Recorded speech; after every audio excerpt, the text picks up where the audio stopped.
Justo es una pieza de danza-teatro que hemos creado en homenaje a todos los hombres caídos de la Guerra Civil, inspirados por la canción de Rosalén, la cantautora española, y de su tío abuelo, Justo Tomás Suárez, quien se fue demasiado pronto,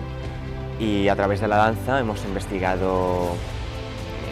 qué fue de estos hombres, cómo vivían y cómo de repente de un día para otro se tenían que ir. Y sería un homenaje a la Quinta del Biberón y todos los hombres justos.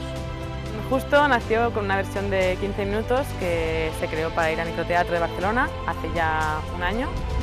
y durante el siguiente curso estuvimos ampliándola para hacer una versión de media hora que llevamos a Porta 4 este pasado junio,